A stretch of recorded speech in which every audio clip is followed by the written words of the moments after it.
बिहार के बेतिया में गुरुवार को विजिलेंस टीम ने जिला शिक्षा पदाधिकारी यानी डीईओ रजनीकांत प्रवीण के घर पर छापेमारी की थी।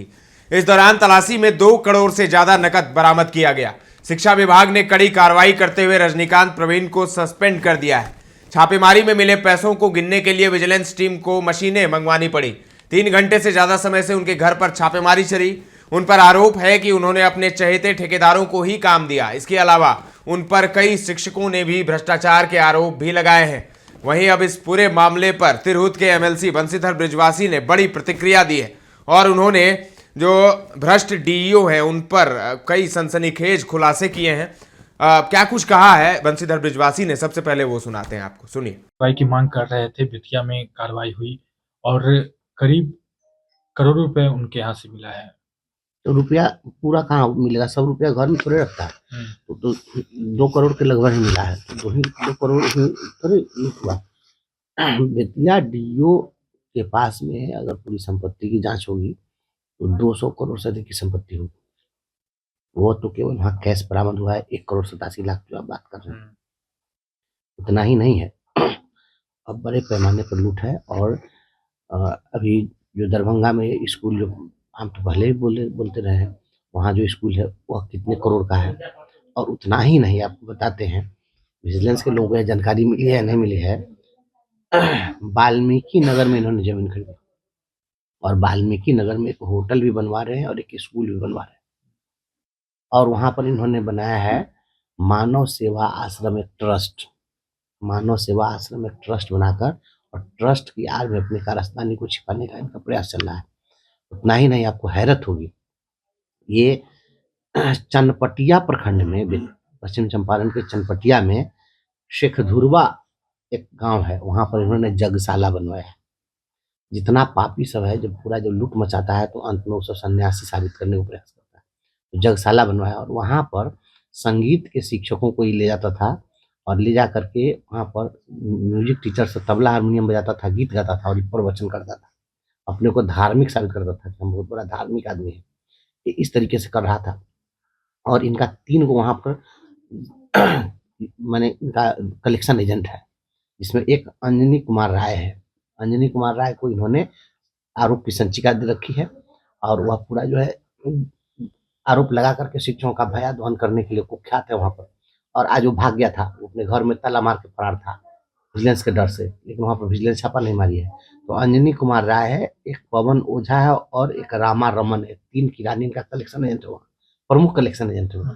तो ये तीनों क्लर्क की संपत्ति की जांच हो, तीनों किरानी और इनके मोबाइल के सबकी जांच हो, सब जांच करें, सब चीज पुल खुल जाएगी।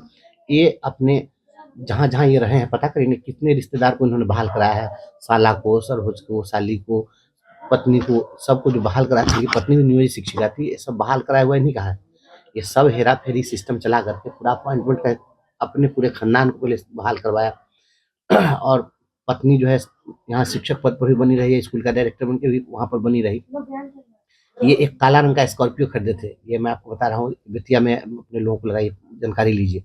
काले रंग की एक स्कॉर्पियो खरीदे थे और ये स्कॉर्पियो से गए थे वहाँ जिला के बड़े हुक्मरान के पास में। और जब गए तो हुक्मरान ने पूछा कि ये किसकी गाड़ी है, तो कहा कि सर अभी हम खरीदे। तो कहा कि तुम इसको छोड़ कर जाओ, और वह गाड़ी उनको इन्होंने दे दिया गिफ्ट में। एक बड़े अधिकारी को, हम नाम नहीं लेंगे, एक बड़े अधिकारी को उस गाड़ी का नंबर ट्रेस करिए आप लोग, और काले रंग के स्कॉर्पियो थी या नहीं थी पता करिए। तो स्कॉर्पियो इन्होंने दिया, ये वहाँ का जिला प्रशासन में इनको प्रोटेक्शन दे रहा था, ठीक है।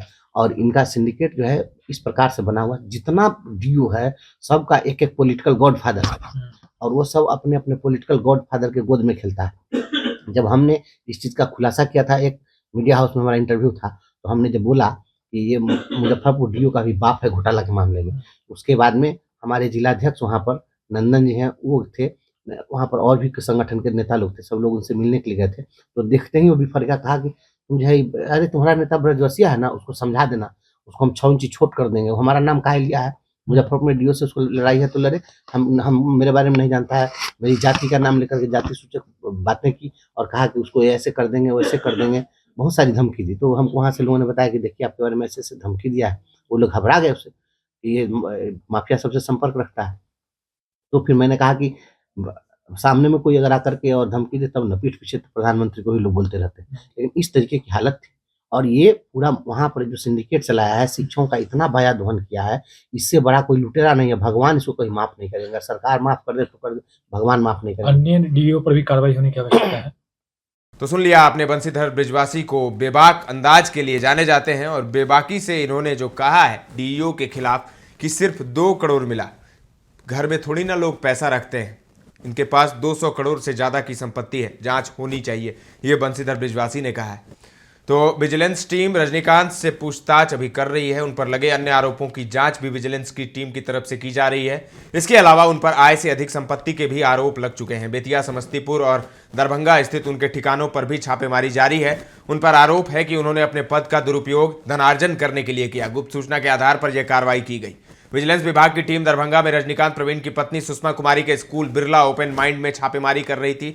इस संबंध में बिरला ओपन माइंड स्कूल के एकेडमिक डायरेक्टर अमित कुमार ने बताया था कि आज अहले सुबह पटना से आई निगरानी की 6 सदस्यीय टीम पहुंची और जो लगातार स्कूल के विषय और आय व्यय का लेखा जोखा की जांच कर रही है।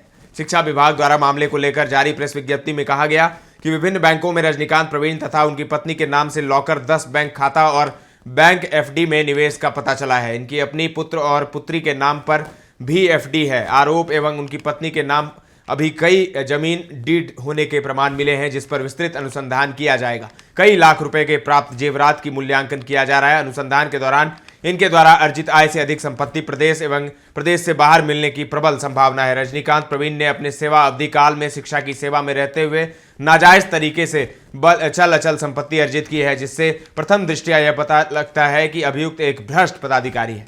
विजिलेंस विभाग ने बताया कि दरभंगा स्थित उनकी पत्नी के निवास स्थान पर नोटों की गिनती जारी है और 2 मशीनों से लगातार गिनती की जा रही है, जो लगभग देर रात्रि तक चलेगी। एसईबीयू के अधिकारियों को नोट गिनने के लिए बैंक कर्मियों की सेवा लेनी पड़ी है। इंडियन ओवरसीज बैंक से बैंक पदाधिकारियों की सेवा ली जा रही है तथा पीएनबी तथा एसबीआई से नोट गिनने के लिए मशीनें लाई गई हैं। नोट के साथ लगभग 50 लाख के भूखंड के कागजात भी मिले हैं। कौन है रजनीकांत प्रवीण? रजनीकांत पिछले 3 सालों से बेतिया में शिक्षा पदाधिकारी के पद पर तैनात हैं। वो 2005 से इस सेवा में है।